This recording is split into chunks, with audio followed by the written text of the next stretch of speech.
형들의 미움을 받은 요셉은 미디안 상인들의 손에 팔려 애굽으로 내려가게 되죠. 자랑도 좀 적당하게 하고 사랑도 눈치껏 받았다면 이런 일까지는 당하지 않았을 텐데 17세 소년은 아무것도 모르고 그냥 받은 것에 취해 살다가 인생 나락에 떨어지고 말았습니다. 지난 시간에 살펴봤던 말씀의 끝절인 28절 끝에 보면 그 상인들이 요셉을 데리고 애굽으로 갔더라 이렇게 말합니다. 그리고 오늘 우리가 읽은 본문의 마지막 절 36절에 보면 그 미디안 사람들은 그를 애굽에서 바로의 신하 친위대장 보디발에게 팔았더라 이렇게 말합니다. 그러니까 이 두 구절은 사실 한 구절로 이어지는 게 가장 자연스럽겠죠. 미디안 상인이 요셉을 데리고 애굽으로 가서 바로의 신하 친위대장 보디발에게 팔았더라 이렇게 하면서 28절을 그냥 끝내버리는 것이 가장 자연스러운 그런 성경의 기록이라고 생각됩니다. 그런데 29절부터 35절까지가 끼어 있습니다. 성경은 요셉을 애굽으로 보낸 것으로 그냥 끝내지 않고 그 사이에 벌어진 일을 우리로 하여금 주목해 한다는 사실이죠. 어떤 일이 그 사이에 벌어졌을까요? 29절에 보면 르우벤이 돌아와서 구덩이를 보니까 구덩이가 비어 있습니다. 그러자 옷을 찢으며 탄식하는 모습이 나옵니다. 이건 르우벤이 자리에 없을 때 동생들이 요셉을 팔아버린 거지요. 르우벤과 상관없이 동생들이 그냥 요셉을 팔아버린 겁니다. 르우벤이 돌아와 보니 동생은 없고 죽었는가 옷을 찢으며 탄식하게 됩니다. 나중에야 동생을 팔아버렸다는 소식을 들었겠지만 옷을 찢는 이 르우벤의 마음은 요셉을 팔고 싶지 않았다는 거지요. 죽이고 싶은 건 더더욱 아니었다는 겁니다. 그러니 이 모습은 르우벤의 진심을 우리에게 보여줍니다. 그는 요셉을 죽일 마음 조금도 없고 살려서 아버지에게로 돌리려고 애를 썼다는 거죠. 22절 말씀 한번 보시면 이렇게 말합니다. 르우벤이 또 그들에게 이르되 피를 흘리지 말라 그를 광야 그 구덩이에 던지고 손을 그에게 대지 말라 하니 이는 그가 요셉을 그들의 손에서 구출하여 그의 아버지에게로 돌려보내려 함이었더라. 그는 요셉을 살리려고 무던히도 애를 썼지만 뜻대로 되질 않았습니다. 그가 제일 장자임에도 불구하고 그의 말이 먹히지 않았습니다. 왜 그랬다고 했습니까? 지난 시간에 바로 르우벤의 죄 때문이라고 말씀을 드렸습니다.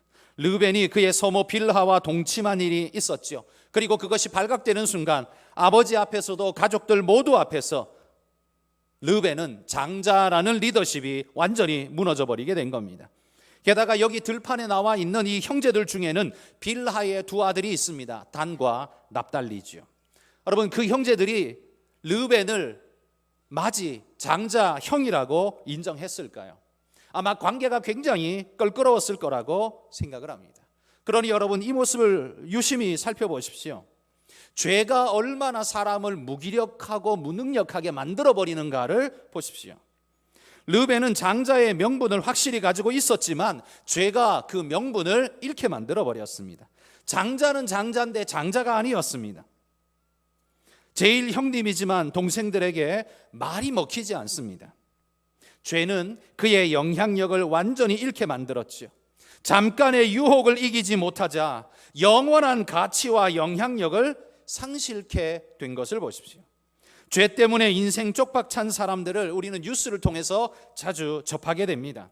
그런데 그런 걸 보면서 우리는 혀를 차고 왜 저런 짓을 하나 이렇게 말하지만 정작 우리 안에서 비슷한 죄의 욕구와 습성들이 일어나고 있다는 사실을 우리는 부인할 수 없죠. 왜 그런 것이 일어나는 겁니까?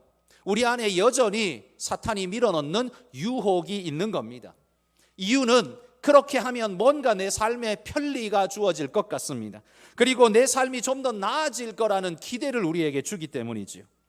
그러나 죄는 그런 허상을 우리에게 심지만 실상은 뭡니까? 오늘 르우벤의 모습처럼 수치와 멸시와 무기력과 조롱으로 떨어질 뿐이라는 겁니다. 우리는 이 사실을 기억해야 합니다. 몰래 죄를 지으면 내게 달고 맛있을 것 같지만 아니요, 그것이 나를 쓰게 하고 고통스럽게 한다는 걸 르우벤이 우리에게 보여주고 있습니다. 르우벤이 없는 사이 형제들은 얼른 요셉을 팔아버렸습니다. 그리고는 염소를 잡아다가 요셉의 채색옷에 피를 묻히고 그 채색옷을 아버지에게 가져갑니다. 보고를 합니다. 32절에 이렇게 말합니다. 우리가 이것을 발견하였으니 아버지 아들의 것인가 한번 보십시오. 여러분, 이 얼마나 가증스러운 일입니까? 형제를 돈 몇 푼에 팔아넘기고 아버지에게는 죽었다라고 보고하고 있는 이 가증스러운 아들들, 아버지가 받을 충격과 고통은 그들이 얻은 은 20과는 비교도 안 되는 것일진데 그들은 그런 것에 대해 개의치 않습니다. 오히려 자신의 미움에만 창념하고 있습니다. 여러분, 이 옷을 받아든 야곱은 처절한 통곡 속에 아들이 죽었다고 믿을 수밖에 없었습니다. 왜냐하면 이 옷은 아들의 옷이 맞고 이 피는 요셉의 피와 같아 보이고, 그리고 이 이야기를 하고 있는 사람들이 자기 아들들이기 때문입니다. 안 믿을 재간이 없는 거지요. 여러분, 이 일이 얼마나 야곱에게 큰 충격이었겠습니까? 통곡은 기본입니다. 그는 절망과 오히려 죽음을 부르고 있는 모습을 보게 됩니다. 무엇으로도 야곱의 마음은 위로받을 수가 없었다는 겁니다. 그런데 여러분, 여기서 이 사건에서 우리가 한 가지 눈여겨볼 만한 일이 있습니다. 그게 뭔고 하니, 아들들이 야곱을 속이는 이 속임이 예전에 야곱이 아버지 이삭을 속이던 것과 똑같은 모양이라는 겁니다. 놀랍게도 야곱이 형 에서의 장자권을 뺏은 이후에 아버지의 축복마저도 얻기 위해서 눈어두운 아버지의 약점을 이용해서 에서인 척 들어가서 축복을 받은 일이 있죠. 기억나십니까? 그때 물론 그런 계획은 어머니의 제안으로 말미암아 시작되었습니다. 야곱이 처음 생각한 건 아닙니다. 어머니가 제안했는데, 그런데 야곱이 그걸 받은 거죠. 그리고 어머니와 함께 공모해서 그 일을 진행합니다. 그런데 자신은 매끈한 사람이고 형은 털사람이니 금방 들통나겠다. 그래서 어떻게 합니까? 염소 새끼를 잡아다가 그 부드러운 털을 가진 새끼의 가죽을 벗겨서 손목에 매고 목에도 매고, 아버지가 눈은 안 보이니까 더듬더듬 만지실 때에 에서가 맞구나 이렇게 인정할 수 있도록 숨긴 거죠. 가린 겁니다. 창세기 27장 15절 16절 말씀 같이 한번 읽어봅시다. 리브가가 집안 자기에게 있는 그의 맏아들 에서의 좋은 의복을 가져다가 그의 작은 아들 야곱에게 입히고 또 염소 새끼의 가죽을 그의 손과 목에 매끈한 곳에 입히고. 이삭은 야곱의 계략에 속아 넘어갈 수밖에 없었습니다. 그리고 축복을 해 주었습니다. 그런데 여러분, 야곱이 이삭을 속일 때 사용한 물건이 두 가지입니다. 하나는 에서의 옷을 자기가 입고 그 냄새, 에서의 냄새를 풍기도록 에서의 옷을 입었고, 또 하나는 염소 새끼를 잡아다가 그 가죽을 벗겨서 털사람처럼 꾸몄습니다. 자, 그런데 오늘 본문에 보시면 야곱의 아들들이 요셉이 죽었다는 걸 증명하기 위해서 사용한 재료가 뭔가를 보십시오. 뭐였습니까? 채색옷, 요셉의 옷과 그 다음에 염소의 피. 똑같죠? 옷과 염소를 사용했습니다. 놀랍게도 이 아들들이 그 아버지가 저질렀던 방식과 똑같은 방식으로 아들들이 이 죄를 저지르고 있다는 겁니다. 재료도 똑같아요. 옷과 염소, 묘하게도 똑같이 하고 있습니다. 여러분, 혹시 야곱의 아들들은 야곱이 총각 때에 저질렀던 그 일에 대해서 들어서 알고 있었을까요? 제 생각에는 아마 몰랐을 것 같습니다. 왜냐하면 야곱이 자신의 치부와도 같은 그 이야기를 아들들에게 해주었을리 만무하다고 생각합니다. 왜냐하면 그 이야기 해주면 아버지의 체면이 깎이잖아요. 거짓말쟁이가 되고, 그런데 아버지의 명예가 깎이는데 그 이야기를 굳이 해줄 필요가 없죠. 게다가 이 사건을 아는 사람은 이삭, 리브가, 그리고 에서밖에 없습니다. 그런데 이 사건이 끝나자마자 야곱은 바단 아람으로 주랭랑을 쳐가지고 20년을 떨어져 살았습니다. 그리고 아들 자식 낳고 돌아왔지만 그 가나안 땅에서 살 때에 이삭과 리브가가 이제 완전히 말년이었죠. 그에게 이 사실을 알려주었을 리 없을 겁니다. 왜냐하면 아무리 자기 친손주래도 자식의 허물을 덮어주는 게 아버지의 마음이죠. 그러니 아버지 이삭과 어머니 리브가는 굳이 자기 아들의 허물을 들춰서 자기 손자들에게 그 조롱거리를 이야기해 주었을 리 없을 거라고 생각합니다. 또 알고 있는 에서는 말해 줄만 하지만 그러나 마지막에 어떻게 해요? 야곱을 용서하고 부둥켜 안고 서로 화해하지 않습니까? 그런데 화해하고 난 다음에는요, 야곱과 함께 살지 않습니다. 떠나서 먼 땅으로 떠나가 버립니다. 그러니까 다시 만날 일이 없어져 버린 거죠. 그러니 그 사건을 이 조카들에게 전달해 줄 시간이 없었다는 겁니다. 그러니까 이 야곱의 아들들이 야곱의 총각대의 사건을 알았을 리 만무하다, 몰랐을 거다, 저는 그렇게 생각합니다. 그런데 어떻게 이렇게 똑같은 죄를 저지를 수 있을까요? 여러분, 이건 알아서 야곱의 이야기를 들어서 이렇게 저지른 게 아니라 삶의 특성이 유전처럼 자식들에게 흘러서 그런 기회에 그런 죄가 자동적으로 튀어나오게 만든 게 아닌가 생각이 듭니다. 그들은 몰랐지만 죄의 상황이 주어지자 동일한 결과를 만들어 내어버렸다는 거죠. 바탕이 똑같다는 겁니다.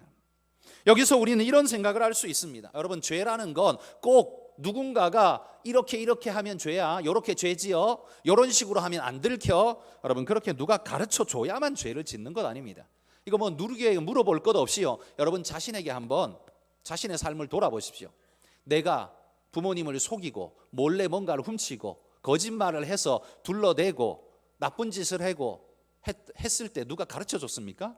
아닙니다. 아무도 가르쳐 주지 않았는데 그게 자동적으로 내 안에서 나옵니다. 그러니까 우리가 죄를 지었기 때문에 죄인이 되기도 하지만요, 사실 인생은 죄인이기 때문에 오늘도 죄를 짓는 겁니다. 가르쳐 주거나 배운 적 없지만 죄를 교묘히 짓고 있는 우리 모습을 보고 있노라면 죄는 우리 밖에서 우리 안으로 들어오는 게 아니라 인간의 본질 안에 죄성이라는 게 박혀 있어서 그것이 기회만 닿으면 여러 모양으로 튀어나오게 된다는 말입니다. 그게 인생이라는 말이에요. 여러분, 왜 내 자식이 날 닮는 게 당연하죠. 그런데 좀 잘 나가고 좋은 것 닮으면 좋겠는데 꼭 내가 제일 싫어하는 거, 좀 그 모습은 안 닮았으면 좋겠다 싶은 거, 그런 거 꼭 닮아가지고 내 앞에 그걸 보일 때 천불이 나지 않습니까? 그건 좀 닮지 말지, 그런 마음 들잖아요. 가르쳐 준 적도 없는데 어떻게 또 그렇게 꼭 닮는지. 그게 뭐예요? 가르쳐서 닮는 게 아니라는 말입니다. 우리가 이런 걸 유전적 특성이라고 말합니다. 이 유전적 특성이 우리의 DNA 안에 심겨져 있는 어떤 요소도 있지만요, 육체의 DNA가 아니라 우리의 영혼 깊은 곳에 새겨져 있는 영적인 DNA, 원죄라고 하죠. 죄성이 우리 안에 들어와 박힌 이후에 인생은 늘 죄 짓는 존재가 될 수밖에 없었습니다. 인간이 범하는 것은 우리 조상의 아담 죄로 인해서 우리 안에 들어와 박힌 죄성 때문입니다. 그리고 누가 가르쳐 주지 않았는데도 착실하게 죄를 잘도 짓습니다.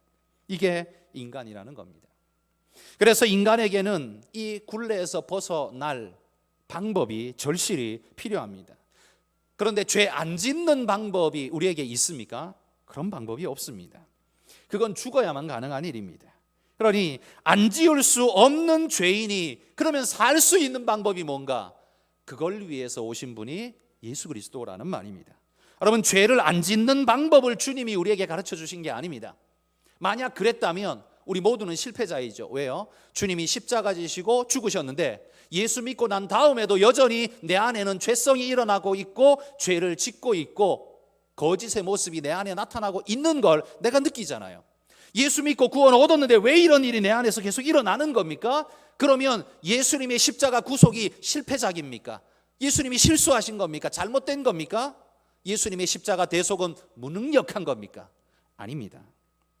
예수님의 십자가 대속은 우리로 하여금 죄를 안 짓게 하는 은혜의 특성을 주신 게 아닙니다. 그 어떤 죄라 할지라도 주님이 그 죄를 짊어지시고 대속하신 겁니다. 나는 어떤 상태예요? 여전히 죄성이 있는 상태예요. 예수 믿어도 여전히 내 안에 죄성이 이 땅을 살아가는 동안은 여전히 있어요. 그래서 교회 다니는 사람도 죄를 짓는 거예요. 안타깝지만. 그러나 교회 다니는 사람은 어떻습니까? 하나님 앞에 나쁘끄러워서 그런 일을 하지 않으려고 발버둥 치는 사람이어야 합니다. 그리고 그렇다고 믿습니다. 여러분, 십자가는 우리가 더 이상 죄를 짓지 않도록 만들기 위해서 주신 것이 아니라 어떤 죄라 할지라도 대신 짊어지시고 갚아주신 겁니다. 그래, 너는 그런 존재잖아. 그런데 그런 너의 죄를 내가 짊어지고 죽었다. 네가 짊어질 죄값을 내가 졌다. 기억해라. 그 안타까움과 부끄러움과 수치심 들지만 오히려 반대로 주님이 날 위해 행하신 그 일로 인해 감격과 감사의 마음으로 네가 오늘도 네 마음에 일어나는 유혹의 욕심을 이겨내라. 더 이상 거기에 종살이 하지 마라. 여러분, 그게 주님의 성령님의 요청 아니십니까? 그러나 여러분, 내가 어떠하든지 주님의 십자가 승리로 구원 얻은 이 사실은 내가 허물과 죄가 나타나고 말고 하고 상관없이 내 안에 하나님이 확정적으로 주신 거라는 사실을 잊지 마십시오. 그러기에 그리스도인들은 냉랭하고 식어진 모습으로 이 땅을 살면 세상과 똑같이 여전히 죄를 사모하고 죄를 짓고 죄를 탐닉하는 그런 존재가 됩니다. 그러나 주님께 집중하고 성령의 은혜에 충만한 자가 되면 죄를 멀리하고 하나님의 은혜에 가까이 가는 존재가 됩니다. 여러분, 신앙이 식어지고요, 성령의 은혜가 다운되면 여러분 안에 야곱의 특성이 자꾸만 내 안에서 뭉클뭉클 올라오는 거 느끼지 않습니까? 없는 거 아니에요. 예수 믿는다고 그게 사라지는 게 아닙니다. 있습니다. 그러나 성령의 은혜로 그걸 불살라버리고 태워버리고 눌러버리시기를 바라고 소망합니다. 천국 갈 때에야 비로소 그것이 완전히 없어질 겁니다. 그러나 이 땅을 사는 동안 어떻게 해요? 성령의 은혜로 그걸 통치하며 살아가는 그런 여러분이 되시기를 바랍니다. 또 한 가지 우리가 이 말씀에서 생각해 볼 것은요, 이 끔찍한 사건이 왜 발생했는가라는 겁니다. 왜 발생했을까요? 도대체 이유와 원인이 어디에서 출발했냐라는 겁니다. 물론 그 형제들이 미운 마음에서 이 일을 저질렀지만 이 사건의 발단은 야곱의 편애에서부터 시작했습니다. 형들은 이 아버지의 편애 때문에 동생이 죽도록 미웠습니다. 동생이 태어날 때부터 미웠을까요? 아닐 겁니다. 태어났을 때는 예쁘다고 안고 뒹굴고 뽀뽀하고 아마 그랬을 거예요. 그런데 얼만큼 자라다 보니까 아버지가 이 동생을 너무 편애하시네, 너무 얘만 싸고 도시네. 그러니까 아버지가 서운한데 그게 넘어서 동생이 미워지기 시작합니다. 게다가 그 아이에게만 특별히 채색 옷을 입히는 걸 보면서 마음에 큰 고통이 옵니다. 거기다가 이 얄미운 동생이 거기다가 꿈 이야기까지 보태고 있습니다. 그러니 이 심령에 막 불이 붙는 거죠. 분노가 타오르는 겁니다. 그래서 그들은 이 고통의 창부였던 채색옷, 볼 때마다 분노가 치밀었던 이 채색옷을 아버지에게 안갚음의 창구로 삼았습니다. 어떻게 해요? 여기다가 피를 발라요. 그리고 아버지 앞에 들이밉니다. 당신의 아들이 죽었다는 증거죠. 아마 속으로는 이런 말을 했을 겁니다. 아버지가 늘 우리에게 이 채색옷을 통해서 고통을 주셨습니다. 아십니까? 생각이나 해보셨습니까? 내가 오늘 이 채색옷을 통해 당신에게 안갚음을 하겠습니다. 고통 한번 받아보십시오. 그게 아마 그 형제들의 마음이었을 겁니다. 잔인한 아들이죠. 특히나 이 피 묻은 옷을 가져다가 아버지에게 어떻게 말하는가? 32절을 다시 보십시오. 이 아들들이 뭐라고 말하는가 보십시오. 우리가 이것을 발견하였으니 아버지 아들의 옷인가? 보소서, 이렇게 말합니다. 여러분, 그들이 진짜 요셉의 이 짐승에게 찢겨서 요셉의 옷을 가졌다면 정상적으로 말하자면 뭐라고 말해야 됩니까? 아버지, 이거 요셉의 옷인가 한번 보십시오. 짐승에게 물어 찢긴 것 같은데 이거 요셉의 옷 맞습니까? 이렇게 물어야 정상 아닙니까? 왜? 요셉은 내 동생이니까. 그런데 지금 뭐라고 말해요? 아버지 아들의 옷인가 보십시오. 이거 완전 한 다리 건너 3인칭의 이야기로 넘어갑니다. 나하고 관계없는 사람인 것처럼 이야기를 하고 있습니다. 요셉을 향해서는 아무런 마음의 감정이 요동하지 않는 사람처럼 느껴집니다. 그들은 요셉을 자기 동생으로 취급하지 않는 것 같아요. 이 구절을 읽으면서 저는 이 생각이 듭니다. 예수님의 비유에 탕자 비유 있죠. 그 탕자 비유의 형이 똑같은 짓을 저질렀었습니다. 둘째 아들 탕자가 아버지 재산을 다 날려먹고 거지 몰골로 집에 돌아왔을 때 아버지는 춤을 추며 기뻐하면서 잔치를 벌여 맞아들였습니다. 그런데 형은 밭에서 일하다가 돌아와 보니 집에서 풍악 소리가 납니다. 이게 뭐냐? 종이 말합니다. 당신의 동생이 이렇게 와서 아버지가 기뻐서 송아지를 잡고 잔치를 벌입니다. 잔치라는 소리와 송아지의 소리에 아마 이 형은 분노가 치밀었을 겁니다. 그래서 집에 들어가기도 싫었습니다. 왜? 들어갔다간 그 꼴보기 싫은 동생도 봐야 되고, 그 동생을 붙잡고 춤추고 있는 그 꼴보기 싫은 아버지도 봐야 되고, 그러니 들어가기 싫은 겁니다. 그러자 아버지가 그 소식을 듣고 밖에 나옵니다. 나와서 맏아들을 타이릅니다. 타이를 때에 이 맏아들이 아버지에게 뭐라고 말했습니까? 누가복음 15장 30절입니다. 같이 읽어봅시다. 아버지의 살림을 창녀들과 함께 삼켜버린 이 아들이 돌아오매 이를 위하여 살찐 송아지를 잡았나이다. 형의 말 속에는요 분노가 가득합니다. 아마 이 말을 하면서요 목소리가 떨렸을지 모릅니다. 분노로 이 톤이 떨리면서 이 아들이 돌아오매 아버지께서 살찐 송아지를 그놈을 위해서 잡으셨습니다. 왜? 나를 위해서는 염소 새끼 한 마리 잡아준 적 없잖아요. 그런데 저런 놈을 향해서는 송아지를 잡다니, 이런 마음이 막 분노가 치밀어 오르는 거지요.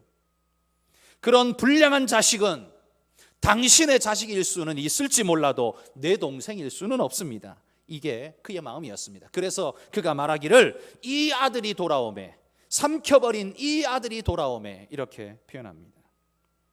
마찬가지로 지금 요셉의 형들은 요셉을 내 동생이라 불러주지 않습니다. 요셉은요 세겜에 형 찾으러 갔을 때 형이 안 보이니까 주변에 있는 사람에게 뭐라고 물었는지 기억나십니까? 우리 형님들이 어디 있는지 아십니까? 이렇게 물었어요. 그러니까 요셉은 형들을 형으로 인정했어요. 그리고 사랑했습니다. 그런데 지금 형들은 동생 요셉을 동생으로 인정하지 않습니다. 그저 아버지의 아들일 뿐입니다. 나하고 아버지는 관계 있지만 당신의 아들하고 나하고는 관계 없습니다. 이게 그들이 하고 싶은 이야기이죠. 선을 다 긋고 있는 모습이죠. 여러분, 어디서 이런 죄가 시작된 것일까요? 야곱의 편애에서부터 시작되었다, 그렇게 말씀드렸습니다. 야곱이 편애할 때는 편애의 이유가 있었을지도 모릅니다. 아마 추론컨대 야곱이 가장 사랑했던 라헬의, 그것도 늦게 얻은 아들이잖아요. 바로 얻지도 못하고 줄줄이 아기들이 태어나는 동안 라헬은 구경만 해야 하고 가슴을 쓸어내려야 되는데 11번째 겨우 태어난 아들이 야곱입니다. 그러니 얼마나 귀했겠습니까? 자기가 가장 사랑하는 아내가 가장 사랑하는 아들이니 사랑이 당연히 많이 갔겠죠. 게다가 그 사랑하는 아내가 죽어버렸습니다. 남아있는 이 아들은 어미의 사랑을 더 이상 받을 수 없는 불쌍한 아들로 마음에 딱 남을 수밖에 없지요. 그러니 너희들은 너희를 돌봐줄 어미가 있지 않냐? 그러나 얘는 없다. 그러니 내가 더 사랑해야지. 여러분, 이게 아버지로서는 가질 수 있는 마음입니다. 그렇지 않겠습니까? 아버지로서는 가질 수 있는 마음이에요. 야곱의 편애에도 나름 이유는 있었을 거라는 말입니다. 그런데 이 편애가 뭘 만듭니까? 이 편애가 마음속에 분노와 죄를 만들고요, 그 죄가 장성한 즉 사망을 낳았습니다. 여러분, 우리 안에 이런 죄의 요소가 숨쉬고 있지 않은지 돌아보십시오. 특별히 요즘 부모님들은 잘 그러지 않습니다만 예전의 부모님들은 편애 참 많이 했죠. 아들은 무조건 오케이, 딸은 저리 가라, 그렇게 했습니다.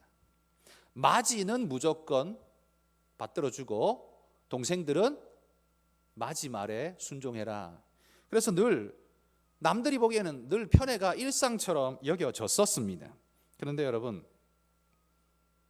그 동안 나머지 자식들이 그 마음속에 어떤 일들이 일어나는가에 대해서는 생각지 않았습니다. 그리고 그건 너무나 당연시 그냥 여겨버렸습니다. 왜? 자기도 그렇게 당했으니까요.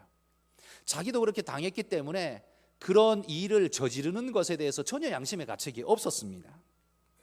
근데 여러분, 오늘 이 요셉의 형들이 가지고 있는 마음을 한번 생각해 보십시오. 지금 요셉의 형들은 요셉을 야곱이 볼 때는 짐승이 죽인 거잖아요. 그리고 들고 와서 뻔뻔하게 지금 죽었다고 짐승이 죽인 거라고 말하면서 거짓말하면서 내놓는 거잖아요.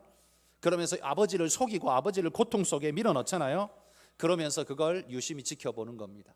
그러면서 마음속에 무슨 마음이 들까요? 아버지는 우리를 10년 동안 죽여왔습니다. 알기나 아십니까? 동생 요셉 앞에서 형을 형답게 대해주지 않으셨고, 아버지는 우리에게 칼을 들지는 않았지만 우리 심령에 수도 없는 칼질을 당신은 하셨습니다. 기억하십니까? 그게 아마 형들의 마음이었을 겁니다. 그러니 형들은 양심의 가책을 조금 던져버리고 싶었을 겁니다. 왜? 아버지가 저지른 당신의 일이니까요. 그러나 여러분, 우리가 부모들이 여러 자식이 있으면 그 중에 하나를 더 예뻐하는 일은 있을 수 있습니다. 사람인지라 그럴 수 있지 않겠어요? 그러나 이렇게 너무 구별되어지면 곤란하지요. 이런 사건이 일어날 수는 있지만, 그러나 그 후 사후 대처를 잘했어야 합니다. 야곱이 그 아들들에게 한 번이라도 이런 말을 했더라면 여기까지 오지는 않았을 겁니다. 진심으로 내가 미안하고 내가 너희들을 사랑한다. 너희 마음에 대못을 박은 것 내가 아무 생각 없었구나. 너무너무 미안하다. 앞으로는 너희에게도 채색 옷을 입히고 내가 요셉만큼이나 너희에게도 더 사랑을 베풀어 줄 터이니 이제라도 나를 용서해 주겠느냐. 여러분, 이 한마디 했더라면 그 형들이 동생 요셉을 죽이려는 데까지 갔을까요? 아마 용서했을 거라고 생각됩니다. 그런데 야곱은 그걸 하지 않았어요. 그러다 보니 마음속 겹겹이 분노와 증오가 아버지와 동생을 향해 쌓여 있어서 아버지를 죽일 수는 없으니까 만만한 동생을 그렇게 처리해 버렸던 것이죠. 이게 다 어디에서 시작되었는가? 결국 야곱의 편애에서부터 시작되었습니다. 결국 요셉을 누가 죽였습니까? 결국 야곱이 죽인 겁니다. 형들의 이 일들은 요셉이 밉기 때문에 이렇게 일을 벌이기도 했지만요, 요셉의 꿈이 또한 더 밉상이었습니다. 그들이 볼 때 그랬잖아요. 그래서 그 꿈을 내가 반드시 막으리라 결단하게 됩니다. 20절 말씀에 보면 그들이 이렇게 말해요. 37장 20절에 보면 그 꿈이 어떻게 되는지를 우리가 볼 것이라. 여러분, 이게 어떤 뉘앙스인지 아시죠? 이건 한번 보고 싶다 이런 말이 아닙니다. 그렇게 절대 되지 않을걸? 내가 그렇게 되지 않도록 내가 만들고야 말 거야. 바로 이런 말이죠. 적개심이 가득한 발언입니다. 그리고 그 방편으로 동생을 미디안 상인에게 팔아버렸습니다. 종으로 팔린 자가 우리 위에, 머리 위에 와서 설 수 있는 방법 없죠. 그런 방법 없습니다. 고대에는 더더군다나 그런 방법이 없습니다. 그러기에 자신들은 이 미디안 상인들에게 요셉을 팔아버리면서 자신들이 꿈을 막았다라고 이렇게 생각할 수 있었을 겁니다. 그런데 여러분, 꿈을 막으려고 조치한 것이 꿈 성취를 위한 고속 열차를 태워보낸 꼴이 되어보고 말았습니다. 미디안 상인에게 팔았죠. 근데 하필이면 그 미디안 상인이 애굽에 가서는 누구에게 팔았습니까? 친위대장 보디발의 집에 하필이면 팔았어요. 그것도 권세자의 집에. 그런데 거기에서도 잘못되어 가지고 모함을 받아서 옥에 갇히죠. 옥에 갇혔는데 그 옥에 가서 또 누굴 만납니까? 바로의 술 맡은 관원장 최측근을 만납니다. 그와 연줄이 닿습니다. 꿈을 해석해주고 그가 방면되어집니다. 이후에 바로가 꿈을 꿨다가 해석 못하고 전전긍긍할 때에 생각납니다. 요셉이라는 자가 있었습니다. 그것 때문에 요셉은 초고속으로 바로 앞에 서고 꿈 해석을 해주고 총리까지 올라가는 기적의 역사가 이루어집니다. 여러분, 17세 소년의 이야기에서 시작했는데요, 30세에 총리가 됩니다. 13년 기간이죠. 13년 만에 총리가 되었습니다. 여러분, 이게 가능할까요? 그것도 옥에 갇힌 죄인인데 13년 만에 총리가 될 수 있을까요? 여러분, 혹시 우리나라에 구급 공무원으로 시험 봐서 공무원 된 사람이 국무총리에 올라간 사람이 있습니까? 제가 몰라서 묻는 거예요. 그런 사람 혹시 아십니까? 여러분, 구급 공무원으로 시작해가지고 국무총리까지 한 계단 한 계단 올라가지고 올라갈 수 있습니까? 그 어느 세월에 다 올라갈 수 있죠? 아마 그런 사람 없지 않을까 싶습니다.